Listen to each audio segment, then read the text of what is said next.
দিনটা ছিল 23শে জুলাই। ওই দিনকার শুভঙ্করের জন্মদিন। তো যাই হোক, সেদিন কী থেকে কী করবো বুঝতে পারি না, ভীষণ একটা ব্যস্ততম দিন আমার কাছে। তো সকাল সকাল উঠে আমি বাজারে গেছিলাম। বাজার থেকে এসেই আমি, মা, ঠাম্মা মিলে বসে পড়েছিলাম সব সবজি সব কিছু আয়োজন করার জন্য। আমি একা হাতে পারবো না বলে ঠাম্মা আর মা আমাকে হেল্প করছিল। তো যাই হোক, এদিকে ঠাম্মা ভীষণ খুশি। ঠাম্মা সত্যি বলতে ক্যামেরার সামনে ভীষণ খুশি হয়ে যায়। আর এমনিও ঠাম্মাকে ভীষণ ভালোবাসি। তো যাই হোক, এদিকে মা আমাকে হেল্প করে দিচ্ছিল। আর আগের দিন শুভঙ্করকে আমি কিছু সারপ্রাইজ দিয়েছিলাম, সেটা তোমরা দেখতে থাকো।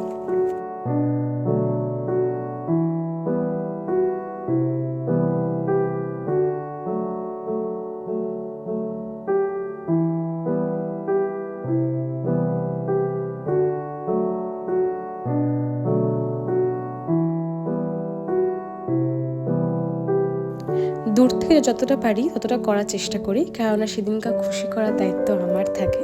আর দিনটা ওর হলে কি হবে, কেননা ওর খুশি করার দায়িত্বটা আমার।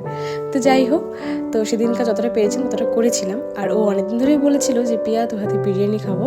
তো সেদিনকে আমি রিস্কটা নিয়েই ফেললাম।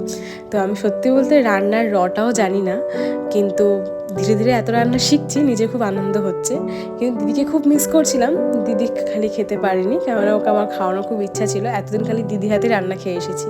তো যাই হোক, এদিকে আমি বিরিয়ানি সম্পূর্ণ রেডি করে ফেলেছিলাম। এবার খালি খাওয়ার পালা ও রিভিউ পালা ছিল। বিশেষ করে ও খেয়ে সত্যি খুব ভালোবেসেছিল, বলেছিল। তো সেটা দিয়ে মনে হচ্ছে আমার সারাদিনের খাটনিটা সার্থক।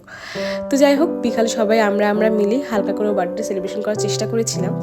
আর চেষ্টা করেছিলাম যে ওকে একটু খুশি করার জন্য, আমার যতটা সামর্থ্যের মধ্যে যেটুকু হয় আর কি।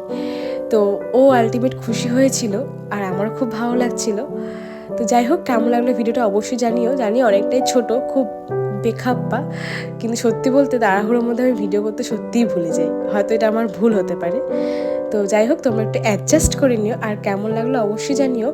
আর যাওয়ার আগে পাশে থাকা বেল আইকনটি ক্লিক করে সাবস্ক্রাইব করে যেও। টাটা, বাই বাই, দেখা হচ্ছে নেক্সট ভিডিওতে।